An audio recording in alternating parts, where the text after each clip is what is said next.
संगीता यादव और आप देख रहे हैं आप अभी तक न्यूज। रुक करते हैं उत्तराखंड की कुछ खास खबरों की तरफ। बिंदुखता स्थित राजकीय प्राथमिक विद्यालय पश्चिमी राजीव नगर में प्रिंसिपल के द्वारा कक्षा 2 के छात्र को बुरी तरह पीटने से गुस्साए छात्र के परिजनों ने स्कूल में पहुंचकर हंगामा शुरू कर दिया।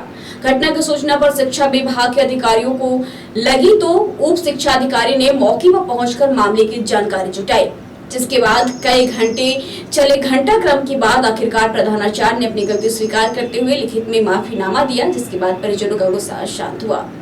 पश्चिमी राजीव नगर में आया था। यहाँ से सुबह कंप्लेन आई थी कुछ अभिभावकों की कि कल टीचर द्वारा कुछ बच्चों को डांटा गया है, जिससे बच्चे स्कूल में आने में थोड़ा सा डर फील कर रहे थे। तो जब मैं स्कूल में पहुँचा तो अभिभावक वहाँ पे आए हुए थे और टीचर्स के साथ जो संवाद का दूरी थी वो संवाद किया गया और उसके बाद में उनकी सहमति बन गई है। टीचर को भी सचेत किया गया है कि बच्चों के साथ जो बातचीत का स्तर है वो बच्चों के बाल महत्वपूर्ण रखा जाए, तो उसको चेतावनी दे दी गई है टीचर्स को। अभी ऐसी कोई कंप्लेन उनके द्वारा नहीं की गई है। उनके बीच में आपस में बातचीत हो गई थी, तो मैटर हमारे जान से पहले ही वो सॉर्ट आउट हो गया। अभी चेतावनी दी गई है और जो भी रिपोर्ट हम मुख्य शिक्षा अधिकारी को भेजेंगे आज इसके संदर्भ में, तो वहाँ से जो भी विभागीय निर्देश होंगे उसके हिसाब से कार्रवाई की जाएगी। अतिक्रमित तालाबों को पुनर्जीवित करने के लिए प्रशासन ने तालाबों को खोदकर उसमें से निकाली गई मिट्टी को बेचने के लिए नीलामी कराई। 24 तालाबों से खोदी जाने वाली मिट्टी की नीलामी के लिए कई बोलीदाता पहुंचे। उन्होंने कुछ तालाबों की मिट्टी पर बोली लगाई। कुछ तालाबों पर ग्रामीणों ने मिट्टी की बोली को लेकर आपत्ति भी लगाई है। तालाबों की मिट्टी को खरीदने के लिए क्षेत्र के कई नामचीन कारोबारी एसडीएम कार्यालय में पहुंचे थे। मंगलवार को 24 तालाबों को खोदकर उसमें से निकाली जाने वाली मिट्टी की बोली लगाई गयी।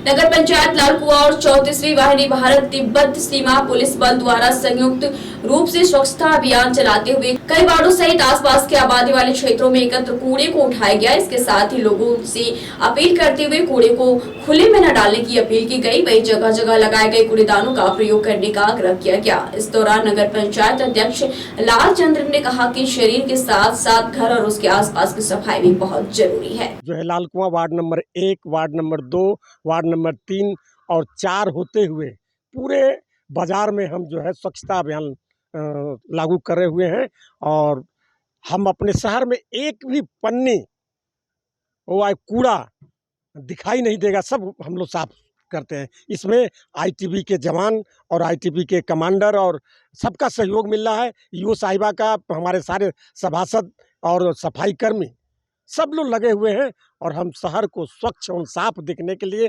और रहने के लिए हम हमेशा प्रयासरत रहते हैं। हम लोग उसमें आईटीबी का भी बहुत बड़ा सहयोग हमें मिल रहा है।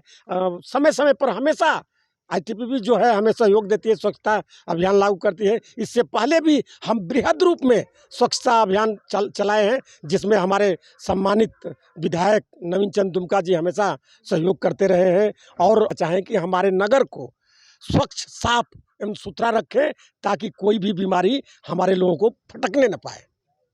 वाहिनी परिसर है 34वीं वाहिनी का हल्दूचौड़ में, वो और उसके साथ साथ जो आसपास के इलाके हैं लालकुआं, हल्दूचौड़ इत्यादि इलाके, ये स्वच्छ बने, यहाँ के नागरिकों में स्वच्छता के प्रति जागरूकता रहे, क्योंकि जो स्वच्छ समाज है वो स्वस्थ भी रहता है।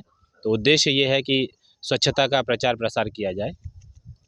हम ये स्वच्छता कार्यक्रम करने के माध्यम से उनको ये संदेश दे रहे हैं कि स्वच्छ रहेंगे तो बीमार नहीं होंगे, और स्वच्छता इसलिए भी आवश्यक है कि ये हमारे आर्थिक पक्ष को भी बहुत मजबूत करती है। यदि हम स्वच्छता नहीं रखेंगे तो बहुत सारा पैसा हमारे यहाँ बीमारियों पर जाता है।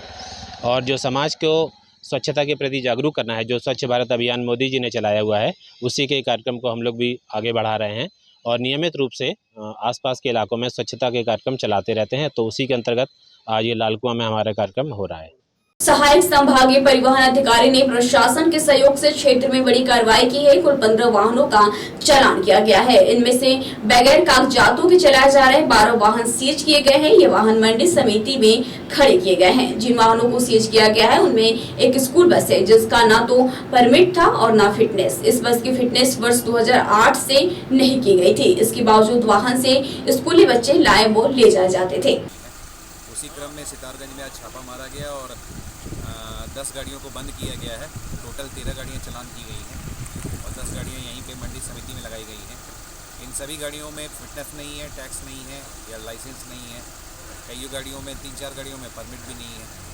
तो इसी तरह की कार्रवाई आगे भी जारी रहेगी, ये कार्रवाई होती रहेगी। कर रहे हैं अवैध खनन, अवैध संचरण, परिवहन में हम लोग बाजपुर गदरपुर साइड में भी हमारा रात्रि में चेकिंग हो रही है इस समय। वहाँ की टीम के साथ कोऑर्डिनेशन कर रहे हैं हम लोग, और आपका किच्छा एसडीएम के साथ भी कोऑर्डिनेशन करके कल हम लोगों ने 10-12 गाड़ियाँ बंद की हैं वहाँ पे।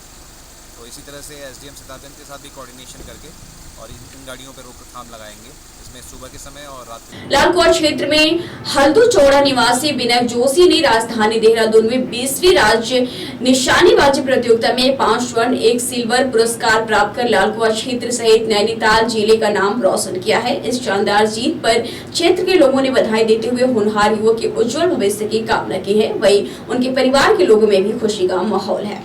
मेरा नाम विनय जोशी है। मैं 19 वर्ष का हूँ और मैं हल्दू चौड़ क्षेत्र का निवासी हूँ। मैं शूटिंग करता हूँ, 10 मीटर एयर पिस्टल शूटिंग और 50 मीटर और 25 मीटर फायर आर्म्स भी चलाता हूँ मैं। और मेरा अभी स्टेट में 5 गोल्ड मेडल थे और 1 सिल्वर मेडल था। मैंने नेशनल भी खेला है, 2 नेशनल खेले हैं और मैं इंडिया शूटिंग टीम्स के ट्रायल्स दे रहा हूँ और मेरा इंटरनेशनल ट्रायल्स में भी चयन हुआ है। हाँ, एक उम्र में मतलब उत्तराखंड के लिए खेलने की तमन्ना है। अभी तक तो ऐसी कोई मदद नहीं मिली, बस मैं चाहता हूँ कि हमारी उत्तराखंड सरकार सपोर्ट करे हमारा, और हमें अभी सपोर्ट की ज़रूरत होती है। और बाकी अगर हम खेल गए तो उसके बाद तो सभी सपोर्ट करते हैं। जो अभी हमारा सपोर्ट चाहिए तो वहाँ पे मतलब गवर्नमेंट को हमें देखना चाहिए, सपोर्ट भी करना चाहिए। हाँ जी, देश के लिए कुछ कर गुजरने की तमन्ना है, अपने देश के लिए काफ़ी आगे तक खेलने की तमन्ना है। फिलहाल उत्तराखंड की खबरों में इतना ही। जल्दी हाजिर हुई कुछ और बड़ी खबरों के साथ, तब तक आप देखते रहिए आप अब तक न्यूज।